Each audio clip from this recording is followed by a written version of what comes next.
Hey guys, tonight we are sweeping back in time, way back, before smartphones, before steam engines, even before the invention of the fork.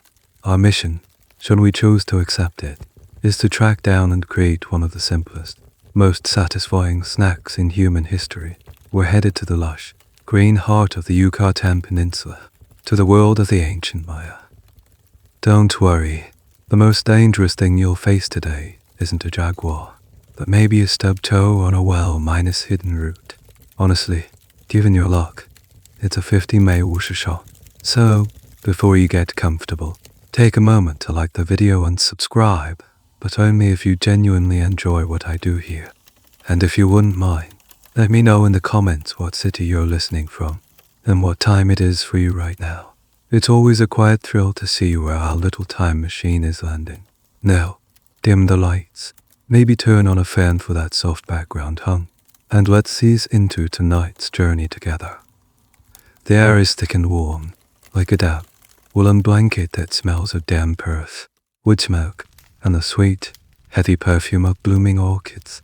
The sun, the brilliant, white minus hot disk, doesn't beat down on you directly. Instead, it filters through the impossibly high canopy of the jungle, dappling the ground in shifting patterns of light and shadow. You are lying in a hammock, woven from the strong, flexible fibers of the sisal plant, slung between two sturdy posts that support the thatched roof of your family's home. The gentle rocking motion, combined with the constant, hypnotic chirping of unseen insects, has lulled you into that pleasant, drowsy state of a tropical afternoon. You're not truly hungry. You ate a hearty meal of ground maize porridge and beans only a few hours ago, but a quiet, specific craving has begun to stir. It's a desire not for sustenance, but for comfort, a craving for a particular taste, a particular texture, something simple, something warm and crunchy, with a hint of sweetness. A cycayule, toasted pumpkin seeds.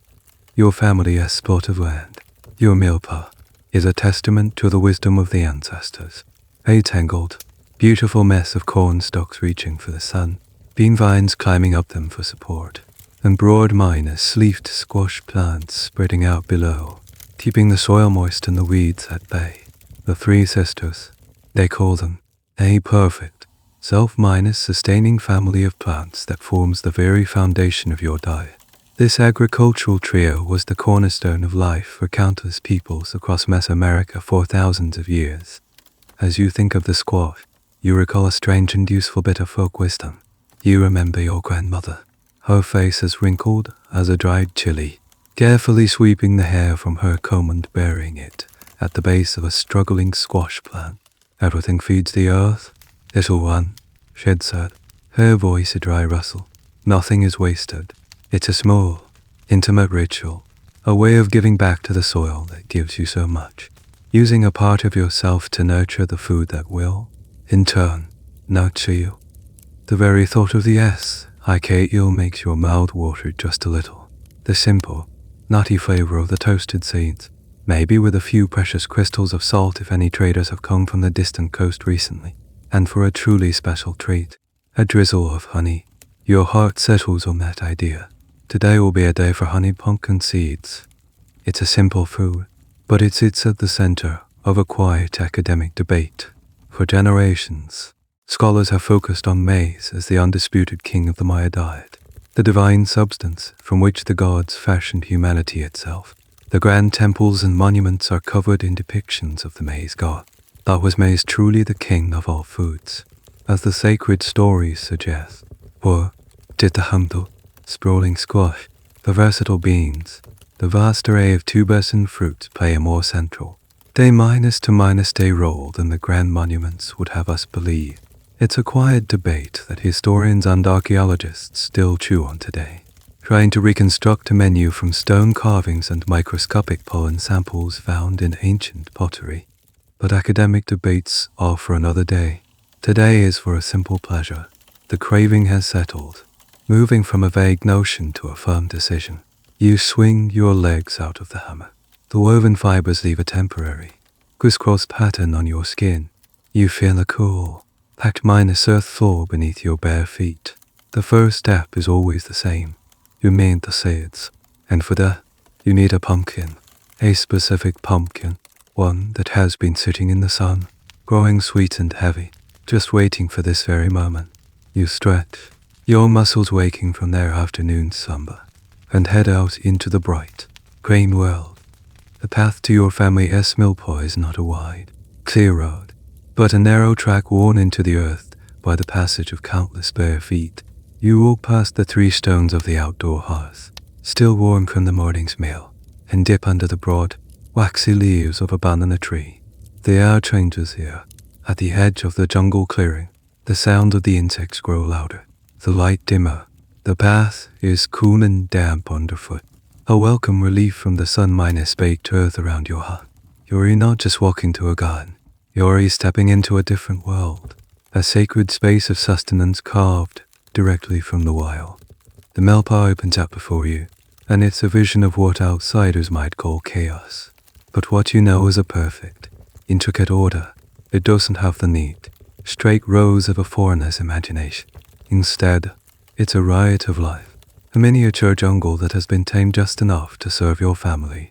Tall, slender corn stalks, your sacred IXIM, reach towards the sky like pillars holding up the sun.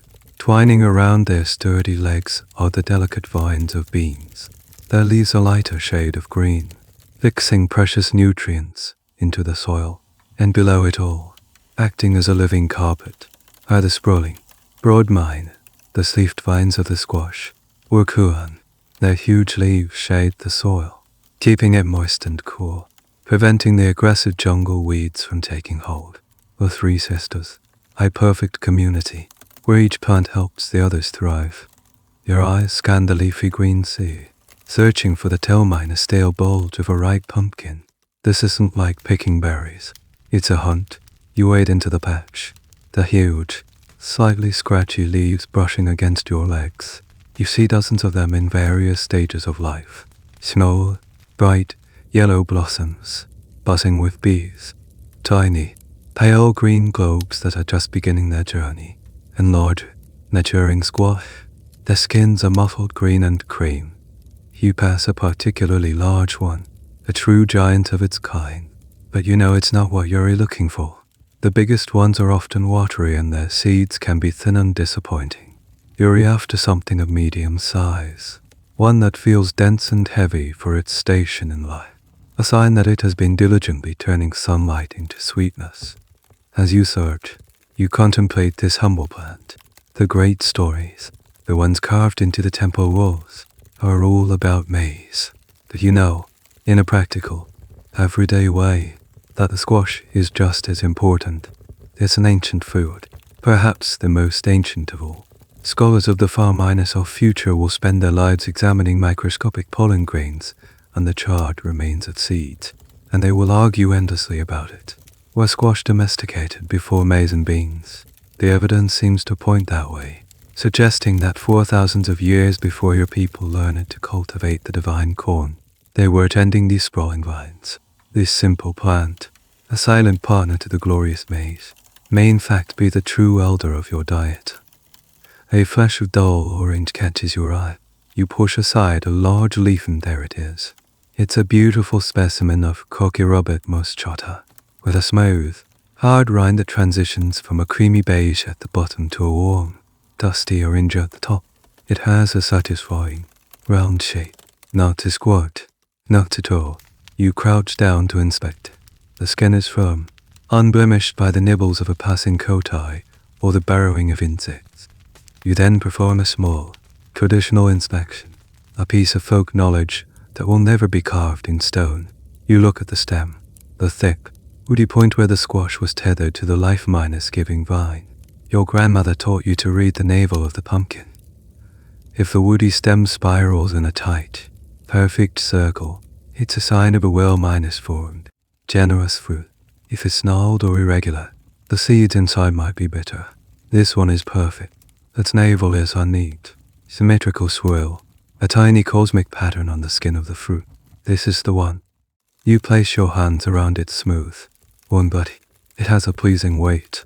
You think of the gift it holds inside, not just the sweet, orange flesh that will be used in stews and soups for days to come. But the treasure you eat truly after the hundreds is smooth. White seeds nestled in its heart. You twist the stem with a satisfying, dry snap. It breaks free from the vine. The separation is complete. Holding your prize in your arms, you feel a quiet sense of accomplishment. You haven't just picked a vegetable. You have participated in a system of agriculture so elegant and sustainable that it has fed your ancestors for millennia.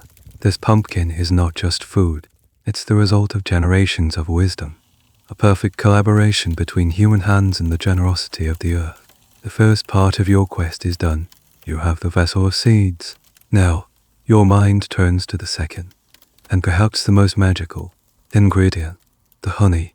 Carrying the heavy pumpkin back towards the homestead, you walk with a sense of purpose. Its smooth, hard skin is warm from the sun, and you cradle it in your arms like a precious object.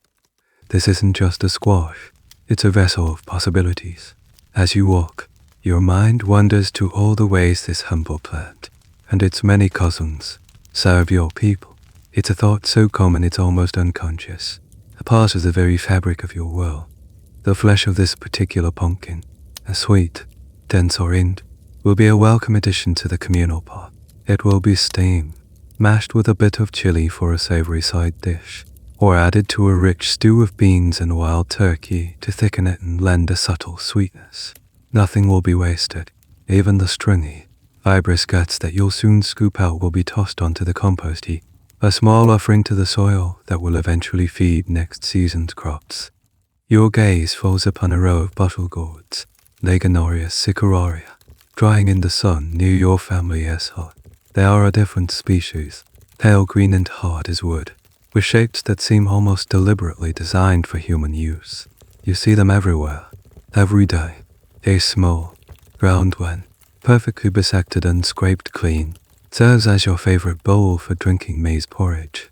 A larger one with a long, narrow neck has been turned into a water canteen, a light and durable vessel for carrying water from the Sino, the sacred natural well that is the lifeblood of your village.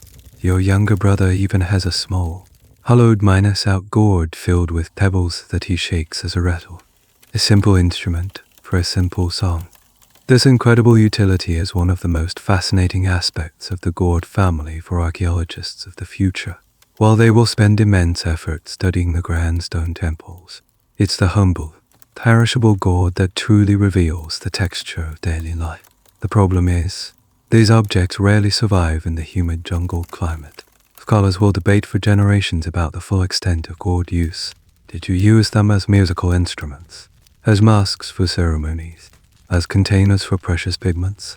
Without the physical evidence, they are left to interpret the images painted on pottery and the carvings on stone, trying to reconstruct a world of organic tools that has long since vanished. You think of the luffa gourd, a strange, fibrous variety that, when dried, becomes a sponge. You use it for bathing, its rough texture perfect for scrubbing your skin clean. And then there are the truly massive gourds, so large a small child could almost curl up inside one.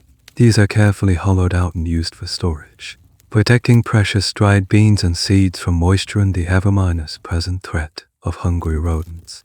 The gourd, in its many forms, is your bowl, your bottle, your sponge, your storage container, and your musical instrument.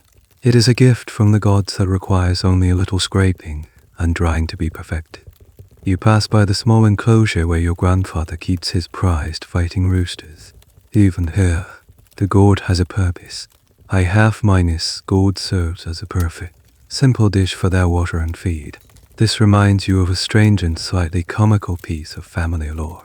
Your grandfather swears that his most legendary rooster, a fierce bird named Smoking Jaguar, owed his strength to a diet supplemented with crushed pumpkin seed. He claimed it made their feathers shinier and their spirits fiercer. While there's no scientific basis for this, it speaks to the deep seated belief in the power and vitality of these seeds.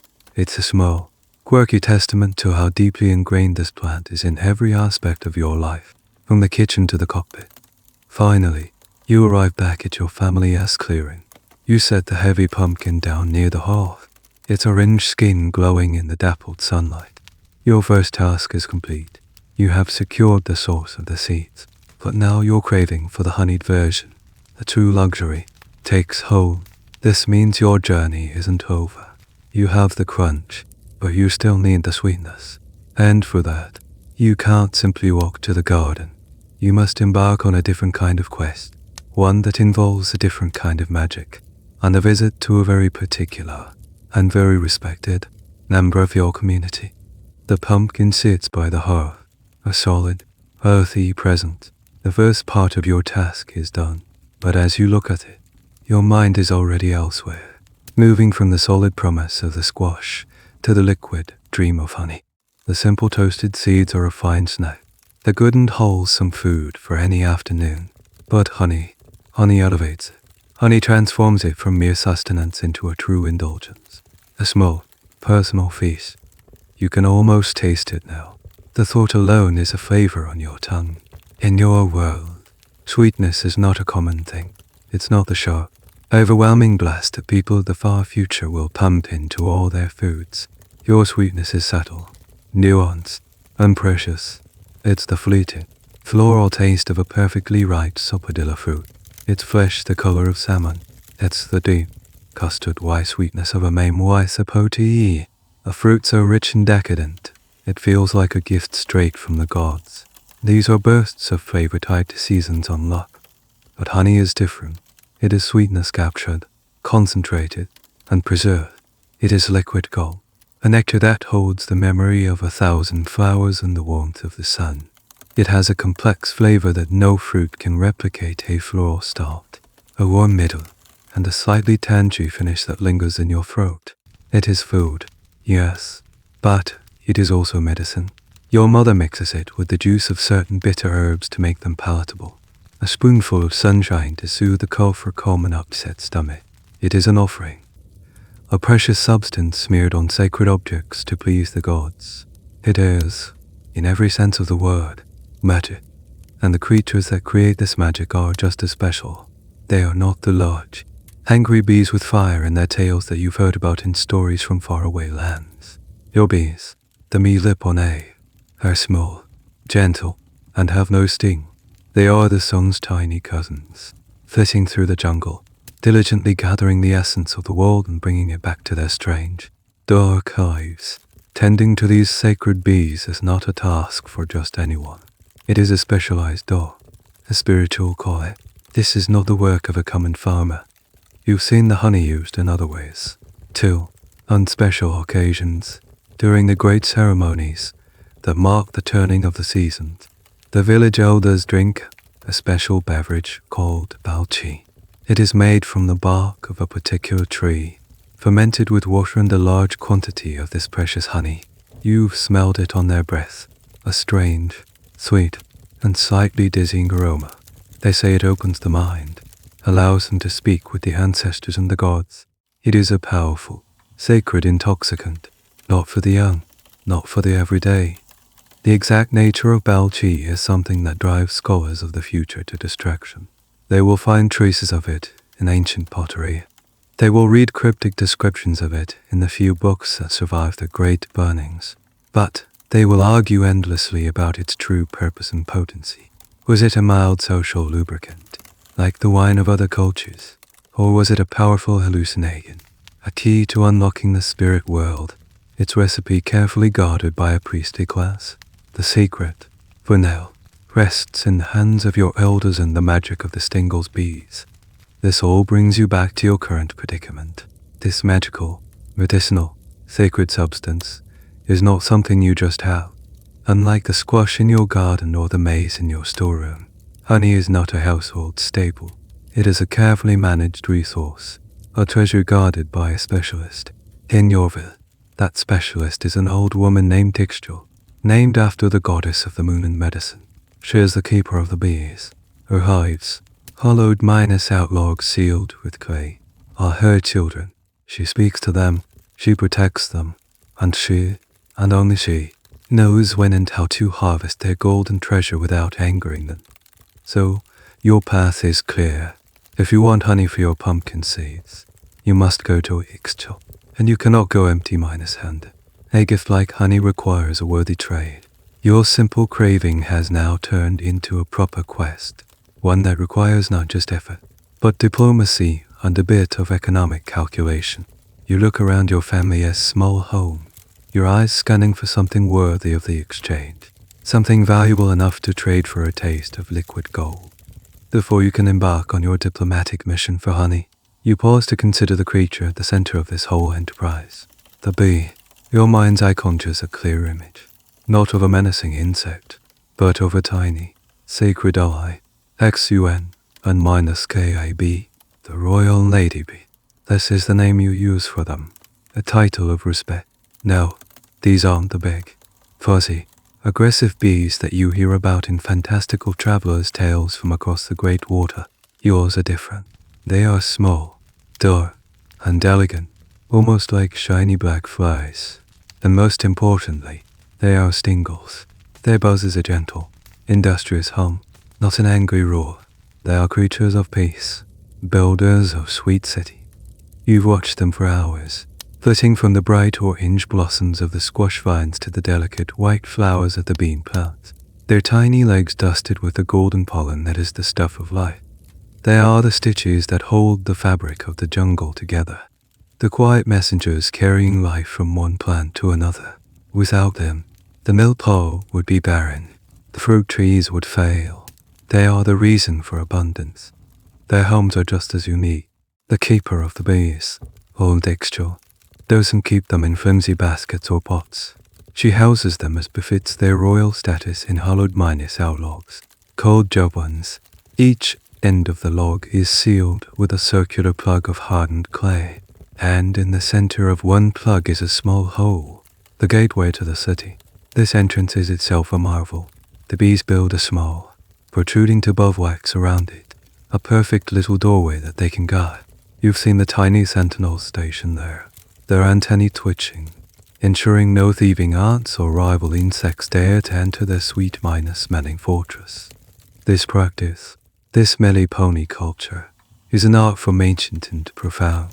It is one of the quiet cornerstones of your civilization, and while every family tends its own garden, not every family tends bees. That is a specialized calling, a role that carries with it a certain spiritual weight.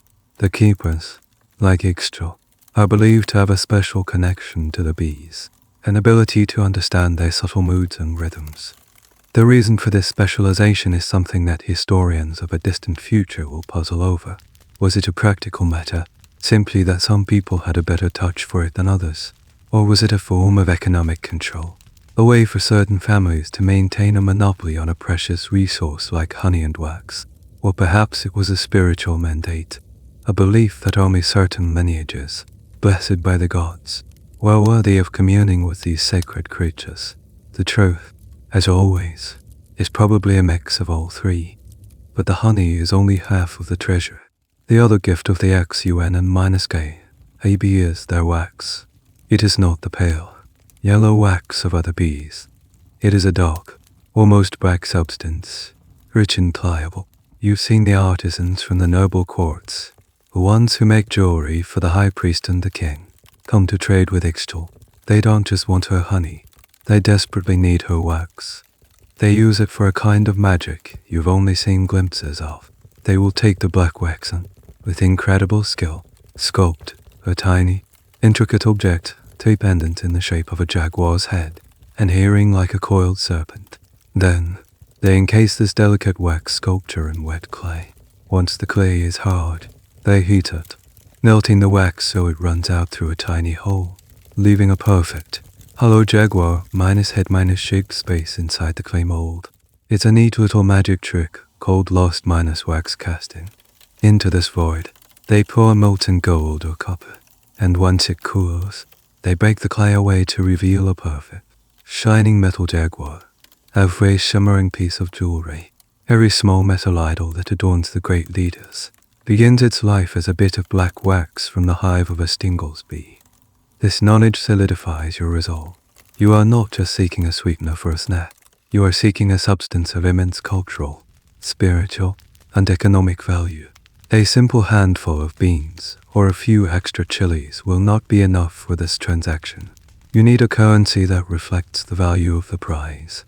Your simple craving has led you to the heart of your culture's economy, a web of trade and value that connects the humblest farmer to the most powerful king. Your decision is made. A trade for honey requires a currency of significant worth. You walk back into the cool, dark interior of your family's hut. The single room is spare and orderly. Woven baskets filled with dried beans and chilies are stacked neatly against one wall. Your father's hunting tools, a long blowgun and a quiver of light. Sharp darts hang from a peg. In the corner, next to the small family altar where you leave daily offerings of flowers and maize, is a small, lidded clay pot. This is the family's treasury. It is not filled with gold or jade, such things are for the great lords, but with something that, in its own way, is just as precious. You lift the lid. The rich, earthy, chocolatey scent that wafts out is intoxicating. Inside are the dried and fermented beans of the cacao tree. These are not for everyday consumption. These are money. The cacao bean is the lifeblood of long-distance trade. It's light, it's portable, and its value is understood by everyone, from the merchants of your own city to the fierce warriors of the distant Aztec Empire to the north. A single bean can buy you a handful of chilies in the market. A dozen might get you a good minus-sized rabbit for the stew pot. The fine, woven cotton mantle your mother wears, that cost 100 beans. Cacao is the great connector, the language that all the different peoples of this vast land can speak. You reach into the pot and your fingers close around the smooth, brittle shells of the beans. Taking them feels like a serious act. This is not like taking a handful of corn from the communal storage bin. This is dipping into the family's savings. How many will you need? A small pot of honey is a luxury, but not an extravagant one. You decide on a handful, perhaps 10 beans. It feels like a fair, respectable offer, enough to show you are serious and not a beggar, but not so much that your father will be angry about your expenditure on a simple slate. You close the pot and drop the precious beans in a small piece of clean cotton cloth, tucking the bundle securely into the waistband of your loincloth. Your mission is now official. You have your currency. You have your destination. It's time to visit the beekeeper. You step out of the hut and into the bright sunlight. The path to Axel's home takes you through the heart of your small village.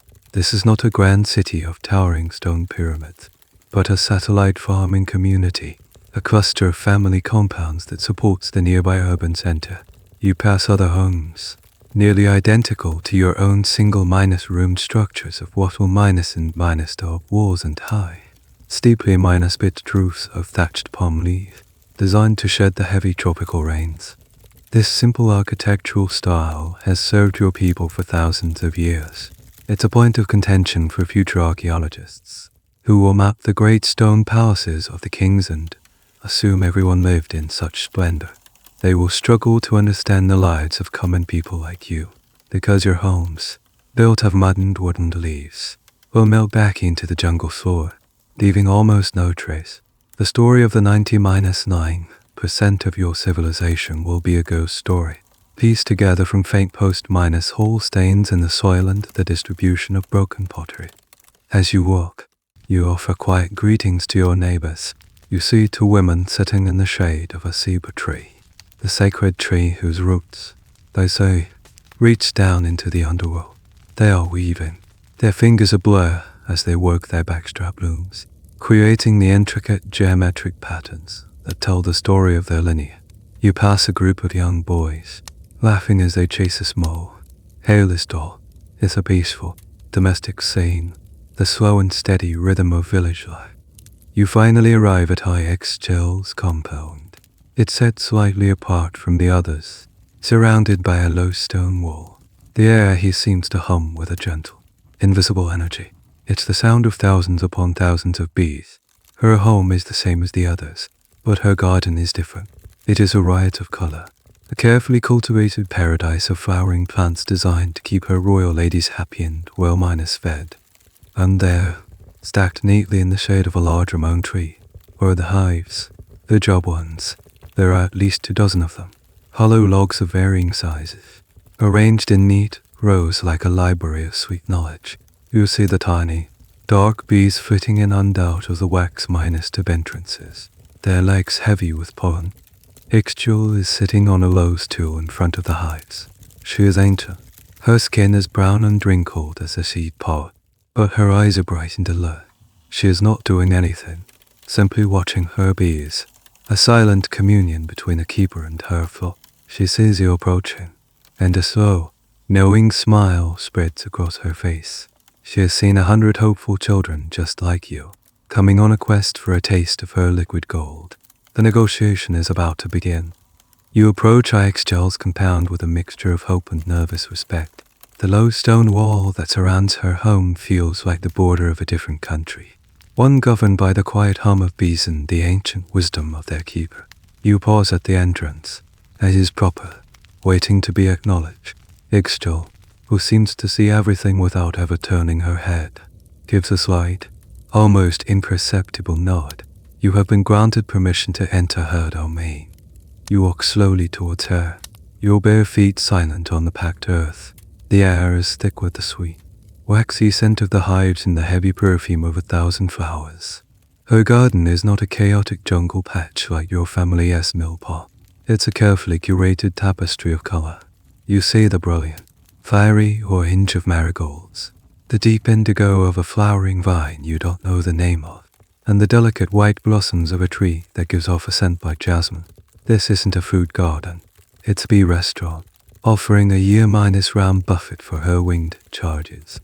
The XUN and minus K, hope you are happy today, Ixchel says, her voice a dry rustle like leaves skittering across the ground. She doesn't look at you, her gaze fixed on the bustling entrance of a nearby hive. They have found a new patch of ceiba blossoms on the far side of the snow. They are very pleased. How she knows this is a mystery. It's part of her power, this intimate connection to her flock. This is a source of endless fascination for ethnograpers of the future, who will try to understand the deep ecological knowledge of indigenous peoples. Is Ixchel's pronouncement based on a subtle change in the bees' flight patterns, the color of the pollen on their legs, or a change in the pitch of their humming? Or is it a form of spiritual intuition, a genuine communion with the hive mind? The line between science and spirit is a blurry one in your world. You stand before her, feeling young mumsy. Grandmother, you say, using the term of utmost respect. I have come to trade. She finally turns her ancient eyes towards you. They are dark and knowing, and you feel as if she can see the craving for honeyed pumpkin seeds written plainly on your face. Trade, she repeats, her voice flat. Everyone comes to trade. What do you have that is worthy of the sun's tears? This is the moment. You reach into your waistband and carefully unfold the small cotton cloth, revealing the tender, precious cacao beans nestled within. You hold them out on your flat tongue, an offering. Ixchel leans forward slightly to inspect them. She doesn't touch them. She seems to be judging them by their size, their color, their rich aroma that now mingles with the scent of flowers and wax. You've chosen well. They are fine specimens, plump and well minus fermented, without any of the mold or broken shells that would mark them as inferior. For a long moment, you're silent. Your heart beats a little faster. You worry that it's not enough. You imagine having to trudge back to your family's hut and peel for more beans from the pot, a crime that would surely be discovered. 10 beans, she finally says, her voice still flat, but you detect a flicker of interest, a respectable offer for a small taste. She slowly rises from her stool, her joints crackle and pop like dry wigs snapping. She is impossibly old, a living ancestor. She gestures for you to follow her to a small, open sided shed behind her hut. This is her workshop, her treasury. Inside, stacked on wooden shelves, are clay pots of various sizes, all sealed with tight fitting lids. Each one, is filled with the precious harvest of honey, collected at different times of the year, each with a unique flavor depending on which flowers the bees were visiting. She picks up a small, beautifully crafted pot, no bigger than your fist. The clay is a rich, reddish brown, polished to a soft sheen. This is her standard unit of trade. For your 10 beans, she says, her voice taking on the tone of a seasoned merchant. I can give you this much spring honey, from the time of the iX minus canon blossoms. It is light and floral. Or, she taps another, slightly darker pot. I can give you a little less of the summer honey, from the deeper flowers of the jungle. It is dark, richer. It is better for medicine. The choice is yours. A choice between quantity and quality. A classic economic dilemma. You think of your pumpkin seeds. The light, floral honey of spring sounds perfect. It would complement the nutty flavor of the seeds without overpowering it. The spring honey would be an honor. Grandmother, you say. She gives another one of her slow, satisfied smile. The deal is struck.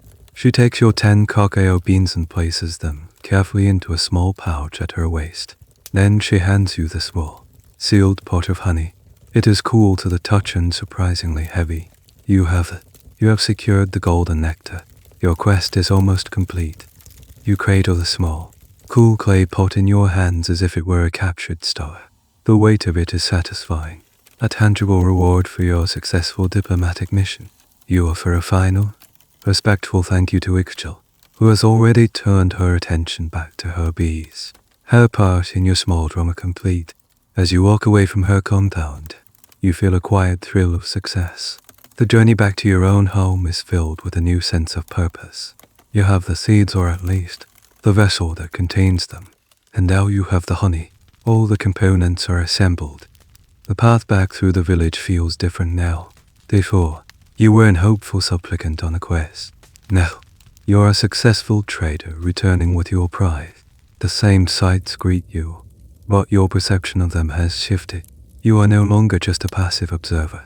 You are an active participant in the village's intricate economic web. You see your neighbor, a skilled potter, sitting outside his hut, his hands covered in wet, grey clay as he expertly coaxes the wall of a new cooking pot into existence on his simple turntable. You look down at the fine, reddish pot in your own hands, a product of his or another's skill, and you appreciate it in a new way. It's not just a container. It's a piece of technology, a vessel of trade, an object of art. Further on, you pass the hut of a man known for his skill in flint miner snapping. He sits on the ground, surrounded by a litter of sharp, grey flakes, striking a large chunk of obsidian with a deer antler, sending sharp, glassy shards flying. The obsidian knife he is crafting, a tool of breathtaking sharpness, is another commodity. He will trade those blades for food, for cotton, for cacao beans, perhaps even for Ixchel's honey to soothe the cut from his dangerous work. This is the reality of your economy. It is a world without a single, unified currency. Cacao beans are useful for long minus distance trade with other cities. But here, in the daily life of the village, a complex system of barter and exchange still reigns. A pot for a basket, a well-minus-made knife for a month's supply of beans, a taste of honey for a handful of cacao. It is an economy based on skill, made, and personal relationships. This system is a source of constant debate among economists and anthropologists of the distant future. They will argue whether this type of barter system is an inefficient, primitive precursor to a true monetary economy, or if it represents a more socially embedded, community-focused form of exchange. Is a transaction more pure when it's a direct trade of goods for goods, skill for skill, or is that just a romantic notion, and the invention of money was a necessary leap forward for civilization? Your successful trade with Ixchel, swapping a handful of beans for a pot of honey, is a data point in that long and unresolved argument.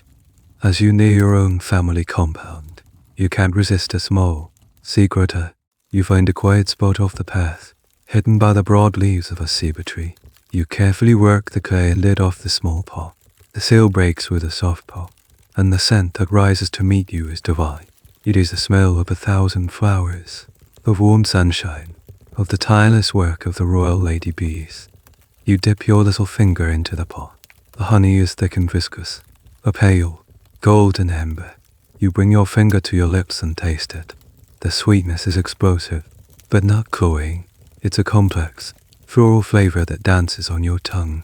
It's a perfect taste, a pure distillation of the jungle's essence. This is the prize. You think, for a moment, about the strangeness of it all. You are eating the regurgitated nectar of flowers, collected by a tiny insect from a tree, stored in a hollowed minus outlaw, harvested by an ancient woman, and traded for a handful of dried beans that you will now put on a different kind of seed that you grew in your garden. It's a chain of events so beautifully complex and intertwined that it feels like a miracle. This simple snack is the result of a vast, interconnected network of nature and culture. You carefully replace the lid on the pot, the seal fitting snugly back into place. Your secret taste of the prize has only sharpened your resolve. The final, most satisfying part of your journey is about to begin. You have all the ingredients. Now it's time to go home and make your honeyed pumpkin seeds. The journey from my ex-Joe's compound is a short one, but it feels like you've crossed an ocean and returned. You step back into your own family-esque clearing, the familiar sights and sounds wrapping around you like a comforting blanket. The excited energy of the trade mission gives way to the calm focus of the task ahead. You place the heavy orange pumpkin in the small, precious spot of honey on a clean woven mat near the 3- stone hearth. The two key ingredients, the earth and the sun, sit side by side, waiting. Your home is a simple structure, yet it is the center of your universe. A single, large room with walls of interwoven sticks packed with mud, a technique your people have used for countless generations. The high, steeply pitched roof is a thick layering of palm thatch, expertly woven to be waterproof. From the outside, it looks like a tidy, living mushroom that has sprouted from the jungle floor. Inside, the air is cool and dim, a welcome respite from the brilliant Yucatán sun. The only light filters through the two doorways at either end, which are always left open to catch any passing breeze. Your mother is inside, kneeling on a mat, grinding soaked maize kernels on a large, sloping stone slab called a meatate.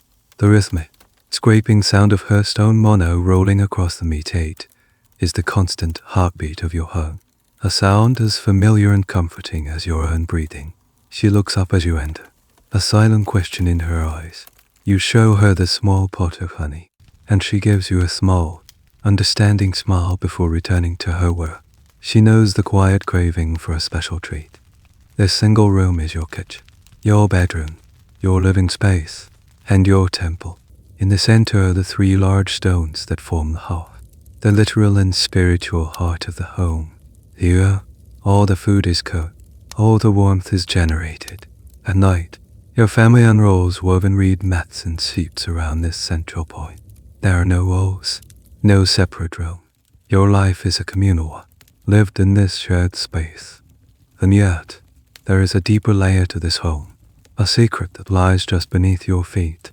You know that under the packed earth floor that feels so solid and cool are the honored graves of your ancestors. Your great grandmother and her mother before her are buried here, their spirits still a part of the house, offering protection and continuity. It is not a sad or scary thought. It is a comforting one. You do not live on the land. You live with it, and with all the generations who came before you. This house is not just a shelter. It is a living lineage.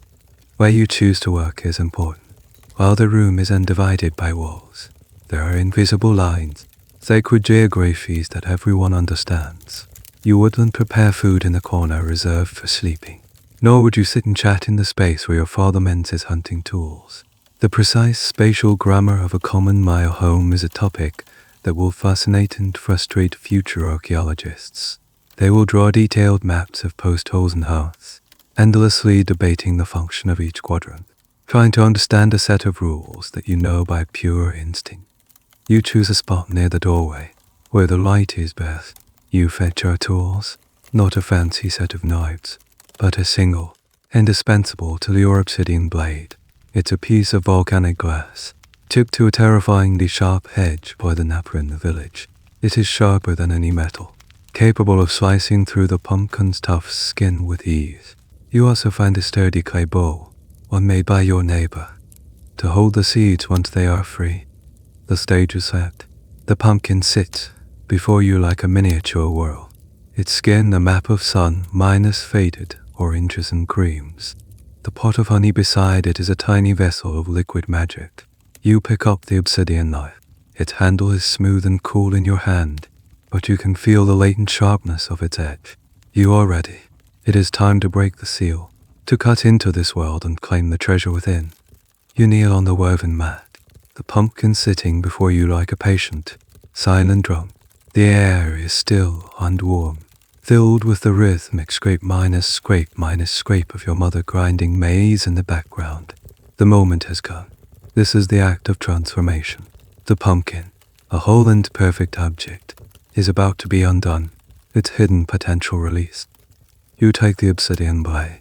It feels dangerously alive in your hand. The edge, a sliver of black volcanic glass, is so fine it's almost invisible. You know to treat it with immense respect. A careless slip with a tool this sharp doesn't just mean a small cut. It means a deep, clean wound that will bleed for a long time. You place your other hand firmly on top of the pumpkin to steady it. The skin is smooth and unyielding. You position the blade near the woody stem, the pumpkin's navel. You don't try to saw. The glass blade is too brittle for that. The technique is one of controlled pressure. You push the point of the blade into the rind, leaning into it with the weight of your body. For a moment, there is resistance. Then, with a sudden, satisfying crunch, the blade pierces the tough skin and sinks into the softer flesh beneath.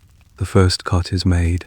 You work your way around the stem, a series of short, powerful piercing motions, connecting the dots until you've created a circle. The faint, sweet, vegetal smell, the raw scent of the pumpkin's inner world, rises from the cuts. This is a scent no one in the far future will ever truly know, as their pumpkins will be bred for uniformity and shelf life. They're wild, earthy aromas tamed into blandness. Now comes the tricky part, prying the lid off. You wedge your fingers into the cut and pull. It's tight. The pumpkin does not give up its treasure easily. You pull harder, your muscles straining, until with a final, sucking pop, the lid comes free. You set the top aside and peer into the pumpkin's secret heart. It's a beautiful, hidden world, a tangled, chaotic web of pale, stringy fibers, like a messy nest, holds the seeds. They are clustered together in the center, gleaming and white, each one a perfect, fat oval. They look like a pile of pearly teeth, a dragon's hoard nestled in a cave of orange flesh. Now your hands become your tools. You reach into the cool, slimy interior. The feeling is strange and wonderfully messy, wet, and slightly gritty combination of pulp and seeds. There is no delicate way to do this. You plunge your hands in, grabbing handfuls of the stringy guts and pulling them free. Each handful is heavy with seeds. You scoop everything into the large clay bowl you set beside you. You work methodically, scraping the inner walls of the pumpkin with your fingers to make sure not a single seed is left behind. This process reveals a fascinating detail of squash biology, one that botanists will one day study in great detail. Why do some squashes have a dense, hollow cavity perfect for holding seeds, while others have flesh that is solid all the way through? It's a question of evolutionary strategy. The long, slow conversation between the plant and the animals, including humans, that help to disperse its seeds. Did your ancestors deliberately select for squashes with larger, more convenient seed cavities? It's a debate for the academics, but as you scrape the last of the seeds free, you're a living part of that long story of selection and cultivation. Finally, the pumpkin is empty, its walls scraped clean. Its job is done. The sweet, orange flesh will be cooked and eaten later. But its soul, the next generation, is now sitting in the clay bowl in front of you. You look at the messy, stringy, pulp minus covered pile. It doesn't look like much right now. It looks like waste. But you know that within that slimy tangle is the crunchy, nutty, delicious reward you've been working towards all afternoon. The harvest is complete. Now, the real work, the patient work of cleaning and preparation, is about to begin. You look down into the clay bowl. The sight is a familiar one. A goopy, stringy mess. Your prize, the precious pumpkin seeds, are currently held captive, entangled in a web of pale orange pulp and slimy fibers. This next stage of the process is the least glamorous. a task that requires patience and a good deal of what can only be described as wrangling. It is the great separation. You pick up the bowl and carry it outside, into the bright afternoon sun. You find a spot near the edge of the clearing, where you can work without making a mess near the house. You sit on the ground, the bowl between your knees. There is no elegant tool for this job. Your hands are the only implements required. You plunge your fingers into the cool. With mess, you begin to work the pulp, squeezing and kneading, trying to loosen the seeds from their sticky matrix. It's a slow, tactile process. The seeds are slippery. Just when you think you have a good grip on a cluster of them, they squirt away through your fingers, laughing at your efforts. You work a handful at a time. You pull out a stringy mass, thick with seed. You use your thumbs to push the seeds out, one by one, dropping the clean, white ovals onto a large, flat leaf you've laid out beside you. You toss the now minus seedless pulp onto a separate pile. This discarded pulp is no waste. It will go to the family dogs, who consider it a great delicacy, or it will be tossed onto the compost heap to rot down and feed next year's garden. In your world, the concept of trash is a foreign one. Everything has a purpose, a next life. As you work, your mind drifts to the texture of the seeds. They are coated in a slick, almost transparent membrane that makes them incredibly slippery. This coating is the plant's ingenious way of protecting the seed on its journey through an animal's digestive tract. But for you, it's a nuisance. This simple, practical challenge separating seed from pulp is a universal human experience. A small but significant hurdle in the long history of turning plants into food. This very problem is something that food historians and archaeologists will sometimes discuss, though it's rarely the subject of a grand theory. They focus on the big questions of domestication and agriculture, but often overlook the small, practical technologies and folk techniques required to make a plant edible. How did the first people figure out the best way to do this? Did they use water to wash the seeds? Did they discover that letting the pulp dry slightly makes the seeds easier to remove? These tiny, unwritten innovations, passed down from mother to daughter, from father to son, are the invisible bedrock of your entire food system. After several minutes of steady work, you've developed a rhythm. Squeeze, push, drop, squeeze, push, drop. A small mountain of clean, white seeds is growing on the leaf beside you. The pile of orange pulp grows. 2. Your hands and forearms are covered in a sticky, sweet-smelling film of pumpkin goo. You come across a few seeds that are different from the others. They are thin, flat, and almost empty. These are the darts, the ones that were never properly pollinated. You toss them aside. This is another small act of selection, a form of quality control that has been practiced for thousands of years by choosing only the plumpest, most viable looking seeds for eating or for saving to plant next year. Your ancestors slowly, generation by generation, improved the crop, steering its evolution towards the qualities you now enjoy. Finally, the bowl is empty. The last of the seeds has been liberated. You look at your work. On one side, a pile of stringy, useless pulp. On the other, a beautiful, clean pile of hundreds of perfect, white seeds. It's a deeply satisfying sight. The transformation is nearly complete. The treasure has been extracted from the mob. You wash your hands in a bowl of clean water, the sticky residue dissolving away. The seeds are clean, but they are still wet, still soft. They are not yet the crunchy, to a stable snack you crave. They need one more element, one more gift from the gods before they are ready for the fire. They need the patient, gentle, and unwavering power of the sun. The seeds are clean, but they are still plump with moisture, their shells soft and yielding. To toast them now would be a disaster. They would steam and turn soggy, never achieving the crackling perfection you desire. Before they can meet the fire, they must first greet the sun. You carefully pick up the large, flat leaf that holds your gleaming pile of seeds. You search for the perfect spot, a place where the afternoon sun beats down without obstruction. You find it on a large, flat stop stone near the edge of the clearing, a natural table that has been absorbing the sun's heat all day. The stone radiates a gentle, dry warmth, making it the perfect drying rack.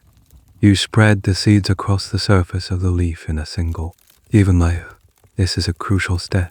If you leave them in a pile, the ones on the bottom will remain damp, while the ones on top dry out. You use your fingers to meticulously arrange them, ensuring that no seed is touching another. Each one must have its own small patch of sunlight, its own space to breathe. It looks like a beautiful, intricate mosaic, a temporary piece of art created as a step in a recipe. Now comes the hardest part of the entire process: waiting. There is no way to rush this. You are on the sun's schedule now. Use it back on your heels and wash. For the first few minutes, nothing seems to happen. But then, as your eyes adjust, you begin to see the subtle magic at work. The bright, wet gleam of the seeds slowly begins to dull as the surface moisture evaporates. The seeds, which had been a brilliant, pearly white, start to take on a softer, more opaque, chalky appearance. This slow, patient process of sun-minus drying is one of the oldest and most fundamental food preservation techniques your people possess. It is used for everything. Chilies are strung together and hung from the rafters of the hut, where the sun and the dry air slowly shrink them into wrinkled, fiery pods of concentrated flavor. Strips of meat from a successful hunt are salted and laid out on racks, cured by the sun into a tough, long-minus lasting jerky. And of course, the most important crop of all, the divine maize, must be thoroughly dried before it can be stored for the year, protecting it from mold and rot. Future historians, with their advanced scientific tools, will analyze this process and call it dehydration. They will explain it with concepts like water activity and microbial growth inhibition. They will write papers on the optimal temperature and humidity for food preservation. But for you, the knowledge is simpler and more profound. It is a partnership with the sun. You provide the food, and the sun provides the gift of time, allowing you to enjoy its bounty long after the harvest is over. The exact science of it, the way it works, is a matter of endless debate for scholars and priests. Is it the sun god kin, Ichaha himself reaching down to purify the food with his sacred heat? Or is it simply a property of the natural world?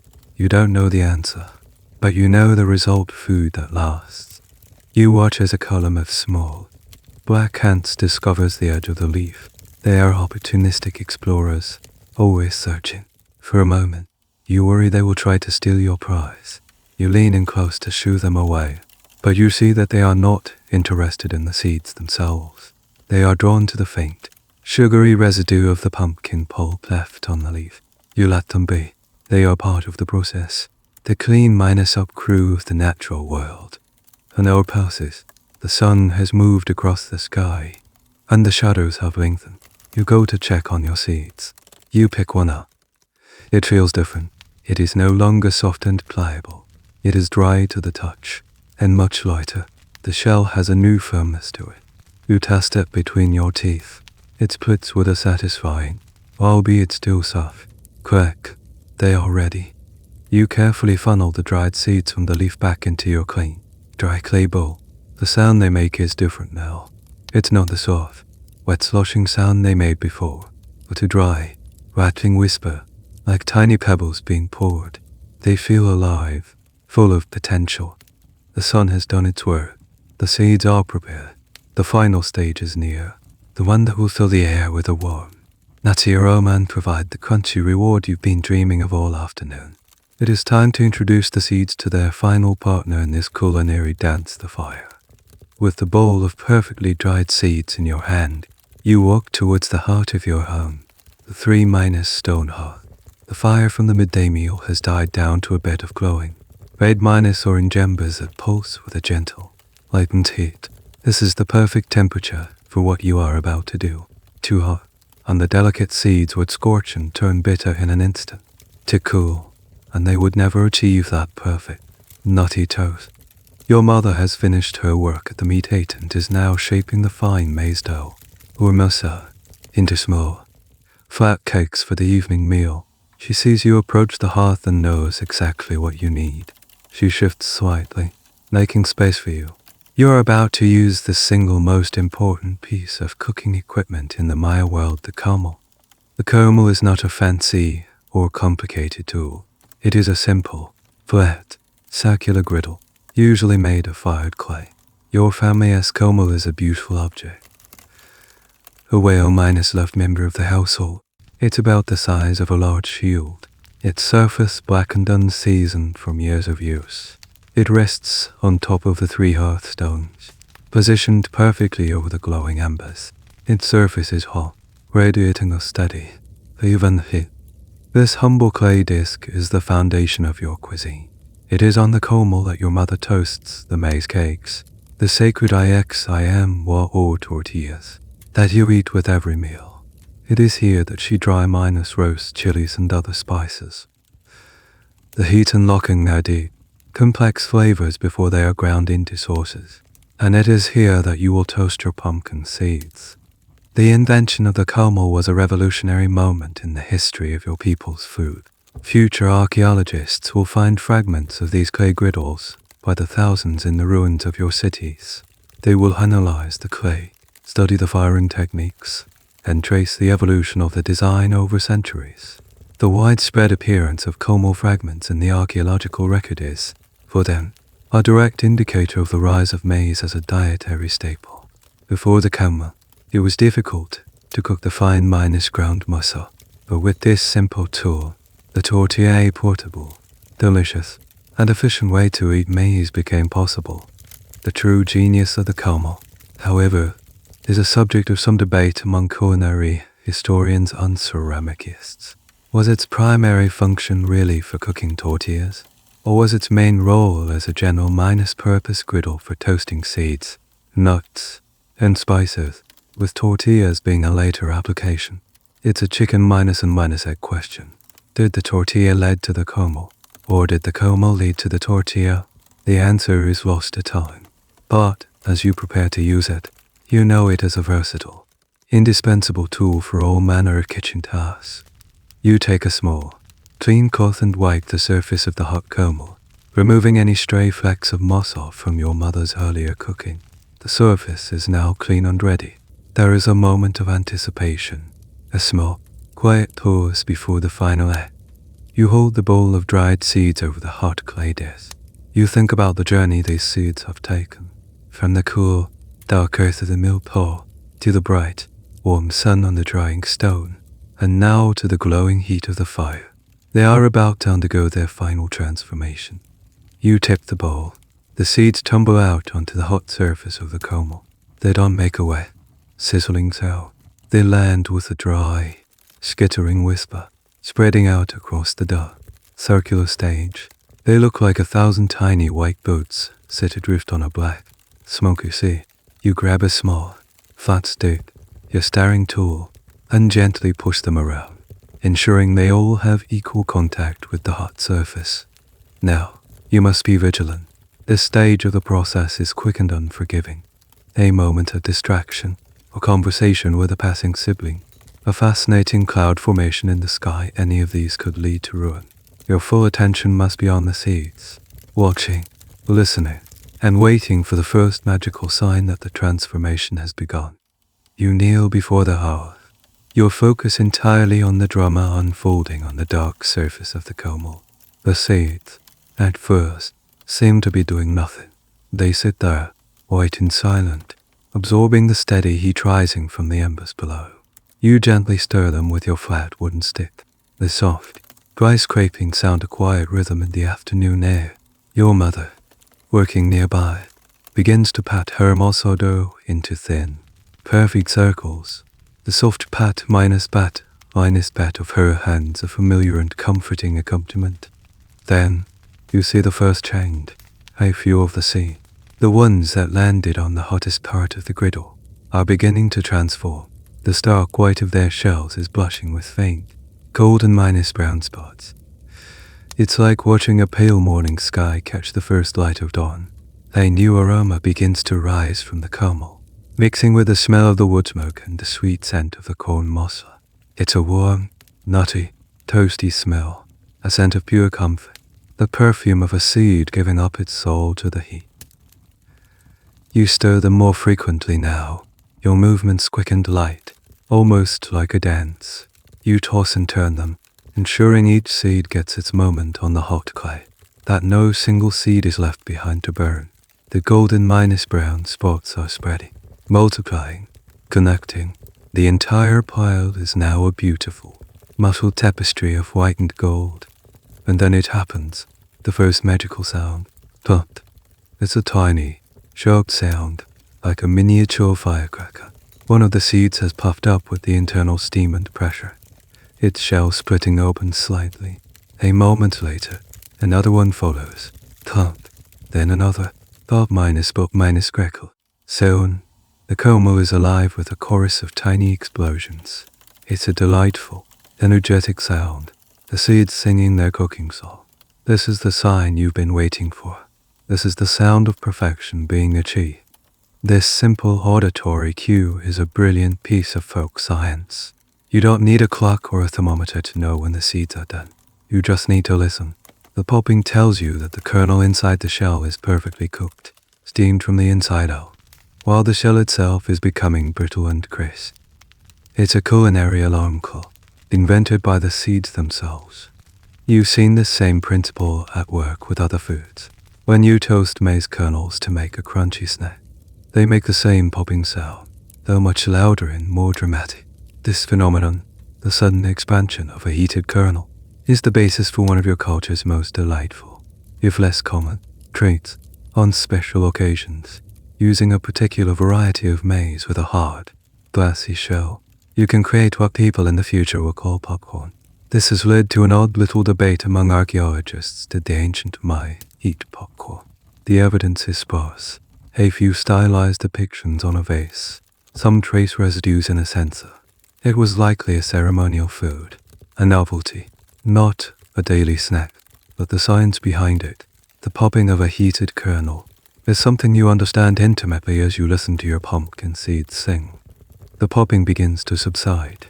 The chorus dwindles to a few stray soloists. This is another crucial cue. If you leave them on the heat too long after the popping stops, they will start to burn. The window of perfection is small. You must act quickly. With a final, swift stir, you use your flat stick to push the hot, fragrant seeds from the surface of the como back into your waiting clay bowl. They tumble in, a fragrant cascade of mottled gold.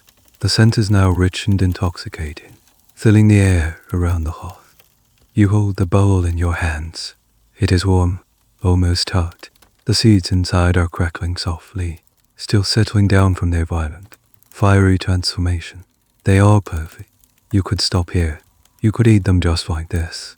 A pure, unsweated, unsweetened expression of toasted squash seed.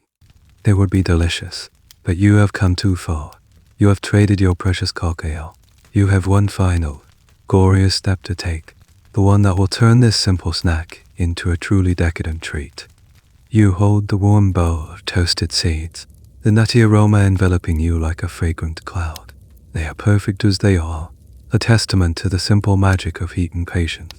But as you prepare for the final, sweet step, a thought crosses your mind, a fleeting consideration of another possible ingredient, another flavor from a distant world: salt. Salt, in your world, is not a simple white powder shaken from a pot. It is a luxury, a treasure, a form of currency almost as valuable as the cacao beans you traded for your honey. Your village is nestled deep in the heart of the jungle, hundreds of miles from the nearest sea. The salt you know does not come from the great water. It comes from the hands of skilled merchants who make the long, arduous journey from the coast, carrying their precious crystalline cargo on their backs. You've seen them in the main market of the nearby city, their stalls piled high with coarse, grayish crystals of sea salt, or sometimes, even more valuable, with perfect, white cakes of salt, meticulously evaporated in special clay pans. The methods of salt production are a closely guarded secret of the coastal peoples, a source of their wealth and power. They are the masters of the salt flats, and you are their inland customers.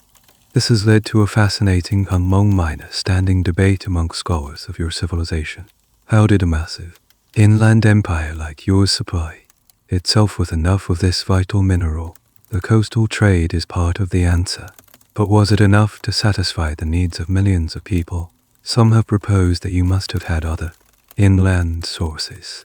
Perhaps you boiled the water from salty underground wells, or even, as one particularly strange theory suggests, that some communities learn it to burn the leaves of certain salt-accumulating plants to create a potassium-rich salt ash. It's a puzzle that highlights the incredible logistical challenges of feeding a large population in a pre-industrial world. You think about the taste of salt. It's a sharp, exciting flavor, a counterpoint to the richness of your food. A few crystals sprinkled on a slice of fresh avocado, or a pinch mixed into a chili-based sauce. It elevates everything it touches. Adding a pinch to your toasted pumpkin seeds is a tempting thought. The sharp tang of the salt would be a perfect foil for the rich, nutty flavor of the seeds and the sweet, floral notes of the honey. It would create a complex, layered taste, a dance of sweet and savory on the tongue. But you have no salt. The family's small gourd of salt, procured months ago at a great expense, is almost empty. What little remains is reserved for preserving meat or for flavoring the main communal meal. To use it on a personal snack would be an act of profound selfishness, a waste of a precious resource. This personal dilemma reflects a broader culinary philosophy. The pairing of sweet and salty is not a common one in your cuisine. You tend to appreciate flavors in their pure form.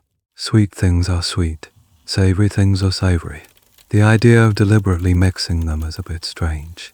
A novelty. Future cuisines, in their quest for ever more intense flavor experiences, will make this combination a cornerstone of their snack foods.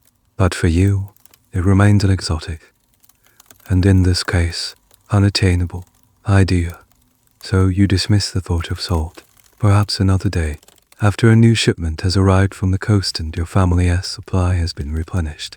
Today, you will stick to your original plan. You will honor the purity of the two main ingredients, the earthy nuttiness of the seed and the floral sweetness of the honey. You give the bowl of warm seeds a gentle shake. The decision is made. You have considered the alternative and rejected it. Your path is clear. It is time for the final, glorious anointing. It is time to add the honey. The decision is made. Salt is a ghost, a fleeting thought of a flavor you cannot have. Your focus returns to the two real, tangible elements before you: the bowl of hot, fragrant seeds and the small, cool pot of honey. This is the moment of union, the culinary marriage that you have been working towards all afternoon. You pick up the clay pot of honey. It feels like a sacred object.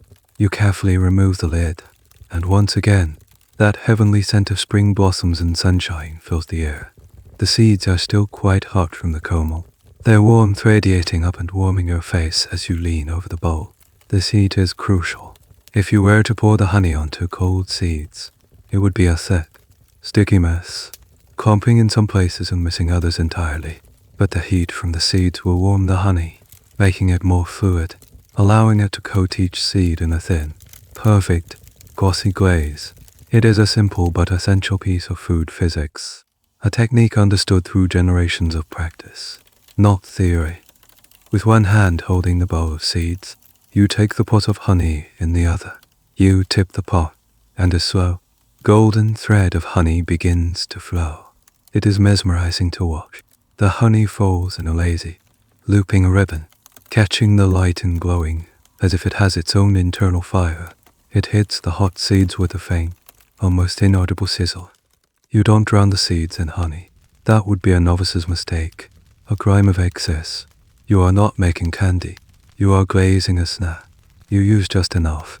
A single, elegant drizzle back and forth across the bowl. A calligrapher's stroke of sweetness. The amount is instinctive. You know, without measuring, exactly how much is needed to perfectly complement the flavor of the seeds without overpowering them. This balance, this deep cultural understanding of flavor pairings, is something that food historians find fascinating.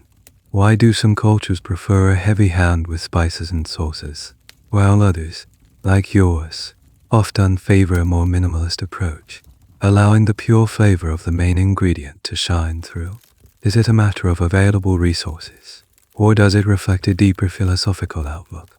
The light touch you use with the honey is a testament to your belief that the seed is the hero of this story. The honey is its honored guest. Now you must work quickly, before the seeds cool and the honey stiffens. You pick up your flat, wooden stirring stick again. You begin to toss the seeds. Your movements gentle but swift. The warm, fluid honey spreads easily, coating each seed in a thin, glistening sheath. The sound is different now. It's not the dry rattle of the plain toasted seeds, but a soft, sticky, rustling sound. The color of the seeds deepens. The muffled golden white of the toasted shells is now burnished with the amber glow of the honey. They look like tiny, precious jewels. The aroma in the air is now overwhelmingly beautiful. The nutty scent of the roasted seeds and the floral perfume of the honey have merged, creating a new, third fragrance that is the very essence of comfort and satisfaction. You lift the stick and watch as a thin, delicate thread of honey stretches and then breaks. It is done. Every seed is perfectly, evenly coated. They are no longer two separate ingredients, but a single, unified creation. This is the final transformation. The pumpkin seed, born of the earth, dried by the sun, toasted by the fire, has now been kissed by the flower. It is the culmination of your long afternoon's quest, a journey that has taken you from the garden to the beekeeper's hut and back to your own hearth. The seeds are still warm. The honey is still soft and slightly molten. You know that you must let them cool slightly to allow the honey to set into a crisp, glossy shell. But the temptation is too great. The aroma is too intoxicating. You cannot wait. You have to taste them. Now, at this moment of perfect, warm, sticky creation, the bowl of honeyed seeds rests in your hands. The warm, fragrant treasure. The moment you've been working towards has finally arrived.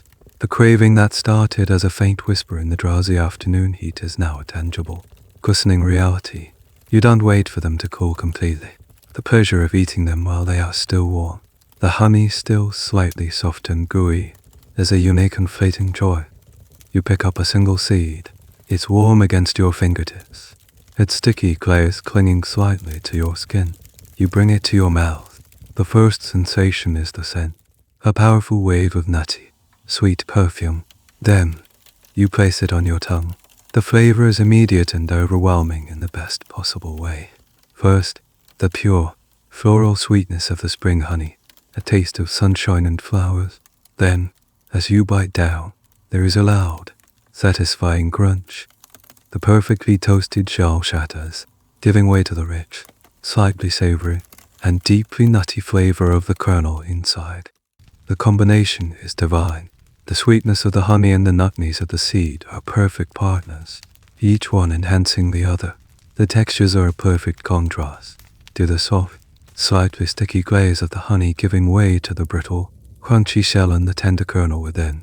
It is a symphony of flavor and texture in a single, tiny seed. You eat another, and then another. You take a small handful, the seeds sticking together in a delightful, crunchy cluster.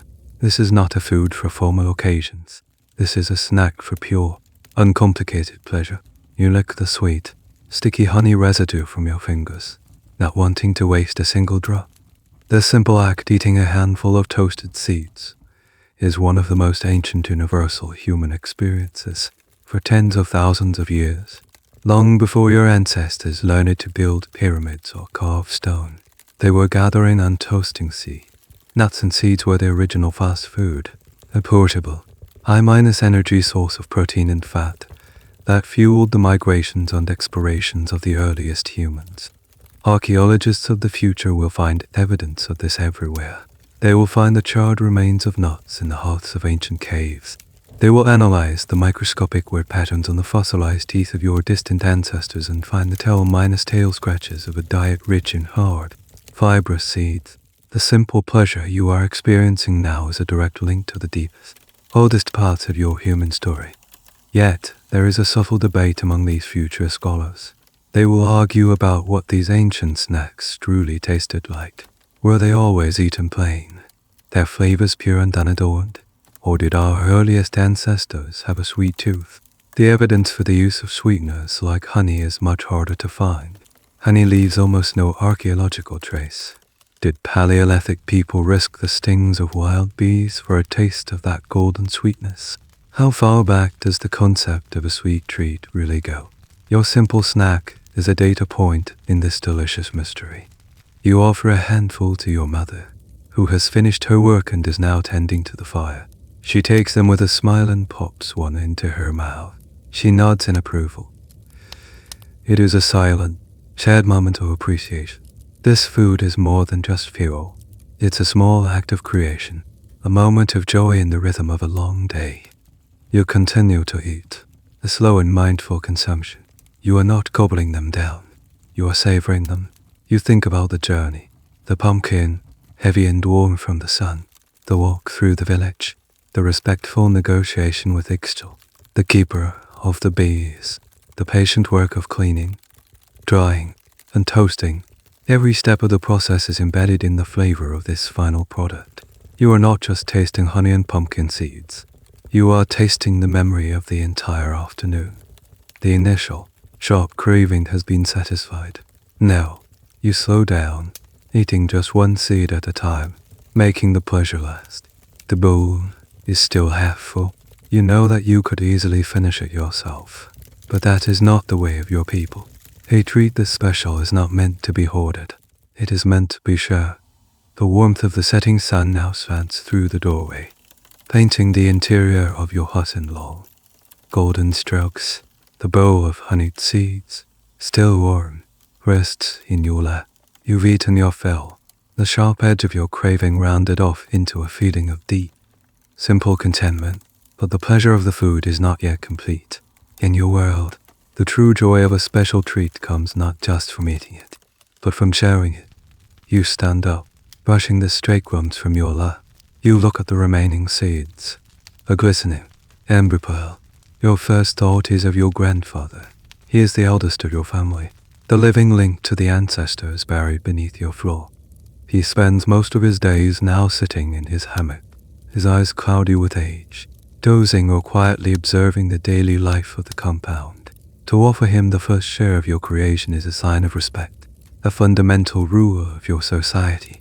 You walk over to his hammock, which is slung in a shady, quiet corner of the hut.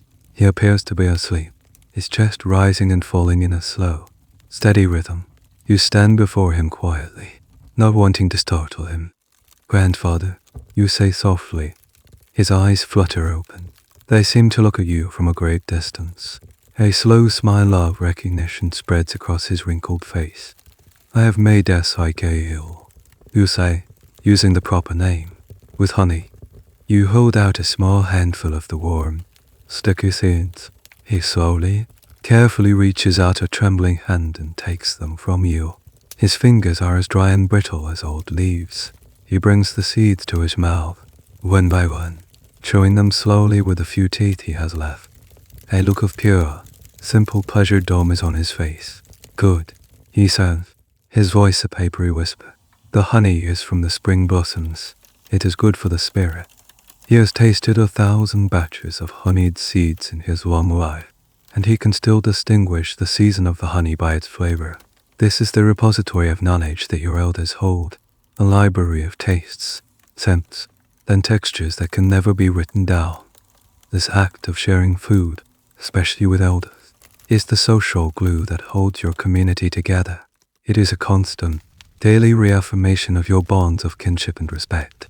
It is a system of informal social security, ensuring that the old and the infirm are always cared for. An anthropologist of the future might call this a gift economy, where the circulation of goods and food strengthens social ties and creates webs of mutual obligation. They might debate its efficiency compared to a market economy, but they would not be able to deny its power in creating a cohesive, resilient community. You don't think of it in such grand terms. You just know that it is right. It is what one does. Your grandfather finishes his hand full and gives you a grateful nod before his eyes drift closed again, a sweet taste lingering as he drifts back to sleep. You then seek out your father, who is just returning from checking his snares in the jungle, and your siblings, who are playing a game with dried beans near the hearth. You share the remaining seeds with them, passing the bowl around. Each person takes a small handful, their faces lighting up with the same simple joy. The act of sharing transforms the food. It is no longer just your personal snack, the result of your private quest. It has become a communal experience, a shared moment of pleasure, the story of its creation you're craving. Your trip to the mill pa, your trade with IXL becomes part of the experience. As they eat, you recount the small details, and the food becomes infused with the story. Finally, the bowl is empty. The last seed has been eaten. The last sticky finger has been licked clean. The sun has dipped below the horizon, and the world outside is painted in the deep purples and indigos of twilight. The brief, golden age of the honeyed pumpkin seeds is over, but the feeling of contentment, of a job well done and a pleasure shared, remains. It warms you from the inside out, a gentle, glowing ember in your belly. As darkness falls, a new world awakens. The familiar sounds of the day, the clatter of tools, the chatter of neighbors, the crowing of roosters are replaced by the mysterious chorus of the night, the steady, hypnotic rhythm of cicadas, the deep, guttural croak of a tree frog, the distant, chilling cry of a howler monkey asserting its territory. The air grows cool, and the sky, unobscured by the lights of any future city, becomes a black velvet cloth strewn with a breathtaking diamond dust of stars. Your family gathers around the hearth. The fire has been built up, its flames now dancing and beeping, casting flickering shadows on the walls of your hut. This is the time for stories. With the day's work done and the evening meal settling in your stomachs, there is nothing left to do but talk, to listen, and to remember. Your grandfather, energized by his nap and his sweet tree, is in a talkative mood tonight. He is the keeper of the old tales, the ancient histories that are not carved in stone, but are carried in the fragile vessel of human memory. You and your siblings lean in close, your faces illuminated by the firelight. As he begins to speak, he does not tell a simple children's story. He tells the story of the food itself. He speaks of the first father and the first mother, who were fashioned by the gods from ground maize. That is why, he says, his voice taking on a formal, storytelling cadence, the flesh of the maize is like our own flesh. We are the people of the corn. He then tells the story of the squash, how it was a gift from the playful god of the hunt, who left a single, strange seed behind after a visit to the mortal world. The people planted it, and from it grew the sprawling vines that provided them with so much. The squash, your grandfather explains, reminds us that even the gods can be careless, and from their carelessness can spring a great blessing. Then, his voice drops to a conspiratorial whisper as he tells the story of the bee. He explains that the XUN and -KAB, the royal lady bee, was once a human princess, a beautiful and gentle maiden who was so beloved by the sun god that he transformed her into a bee so she could forever fly through his warm light and sip the sweet nectar of flowers. That is why her children, the bees, are Stingless. He says, they carry no weapons, only the memory of their mother's gentleness, and the honey they create is the captured light of her lover, the sun. You listen, completely captivated. You have heard these stories before, but they feel different tonight, having just spent your afternoon working with these very ingredients. The stories feel more real, more potent. The pumpkin is not just a pumpkin. It is the result of a god's happy accident. The honey is not just a sweetener. It is the tears of the song. This is the power of myth. It is a way of understanding the world, of infusing the mundane with a sense of the sacred. It transforms the act of eating from a simple biological necessity into a profound spiritual experience. You are not just consuming calories. You are partaking in a divine drama that has been playing out since the beginning of time. This intimate connection between food, myth, and cosmology is something that will fascinate future scholars. They will analyze the recurring motifs in your art and writing the maize god, the sacred saber tree, the jaguar. They will endlessly debate the precise meaning of these symbols, but they will struggle to grasp the full extent to which these myths permeated your daily life. They can study the story, but you are living inside of it. Your grandfather then tells a funny, slightly rude story about a clever rabbit who tricks a greedy jaguar by using a large, hello gourd as a drum, a tale that makes your younger siblings howl with laughter. The stories weave together the sacred and the profane, the epic and the everyday. As he speaks, you look into the glowing embers of the fire. You can almost see the stories dancing in the flames. The simple act of making a snack has become a gateway to a deeper understanding of your place in the universe. The honeyed seeds are gone, but they have left behind something much more nourishing, a sense of connection, a feeling of belonging to a story that is as vast and as beautiful as the star-filled sky above. The fire in the hearth has burned down once more, its leaping flames replaced by a soft, hypnotic pulse of deep red embers. The storytelling has ended. Your grandfather's voice has trailed off, and the only sounds are the steady chorus of the jungle night and the gentle, even breathing of your sleeping family. One by one, they have succumbed to the pull of sleep, unrolling their reed mats and curling up on the cool earth floor. You are the last one awake. Use it in the quiet moments, feeling the pleasant, heavy-limbed exhaustion that comes at the end of a full and satisfying day. The lingering taste of honey and toasted seeds seems to have settled deep within you, a warm, sweet anchor in your belly. You think back over the course of the afternoon. It was, by any measure, an ordinary day, and yet it feels complete, perfect in its own small way. A simple craving led to a simple quest, which led to a simple act of creation, which in turn led to a simple moment of shared joy, and finally, to a deeper connection with the great, ancient stories of your people. It was a journey contained entirely within the bounds of your small village, but it feels as vast as any great expedition. This feeling of deep satisfaction, of a day well spent, is the quiet reward of your world. It is a feeling that people of the far minus our future, with their endless distractions and their frantic pace of life, will struggle to find. They will have more comforts, more possessions, more knowledge of the wider world. But will they know the profound contentment that comes from satisfying a simple craving with your own two hands, using ingredients you nurtured from the earth yourself? This is a question that philosophers and social critics of that future time will endlessly debate. They will call it the paradox of choice or the tyranny of convenience. They will write books about the loss of connection to the sources of our food and the importance of mindfulness. They will try to scientifically quantify happiness and well-being, searching for a secret that you know by instinct. The secret is simplicity. The secret is process. The secret is sharing. You unroll your own woven bed. The fibers are smooth and cool against your skin. You lie down, your head resting on a small, firm pillow stuffed with the silky fibers of the ceiba tree. Through the open doorway, you can see the brilliant, silver disk of the moon, and the stars scattered around it, like a handful of carelessly tossed seeds. You close your eyes, and the events of the day replay themselves in your mind, not as sharp memories, but as soft, dreamlike images. The weight of the pumpkin in your arms, the glint of the sun on IXJO's honey pot, the messy, satisfying feeling of the pulp between your fingers, the warm, nutty scent rising from the coal, the crunch of the first bite, the smiles on the faces of your family. These simple, sensory memories are the building blocks of your dream. You are not thinking about tomorrow's chores or yesterday's worries. You are adrift in the warm, gentle current of today's small accomplishments. Your breathing deepens, assisting with the slow, rhythmic pulse of the jungle outside.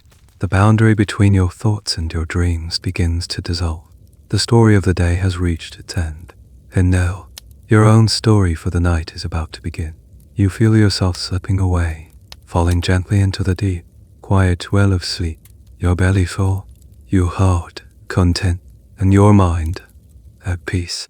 The soft hum of the jungle has become a lullaby now, a gentle, timeless song that cradles the world as it sleeps. The edges of your thoughts are blurring, losing their sharp definition, melting into one another like watercolors on a damp page. The image of the toasted seeds, glistening with honey, floats gently in your mind. A tiny, warm sun in the quiet darkness of your pre-sleep consciousness. You feel a pleasant heaviness in your limbs, the feeling of your body letting go, trusting the earth to hold it. Each breath is a slow, quiet wave, pulling you further and further away from the shore of wakefulness, out into the calm, deep ocean of dreams. There are no more tasks to complete, No more stories to hear. There is only this slow, gentle descent into peace, a soft landing on a bed of quiet and comfort, where the simple memory of a sweet taste is the last thing you know before the world fades away completely. The end of the article. Good night.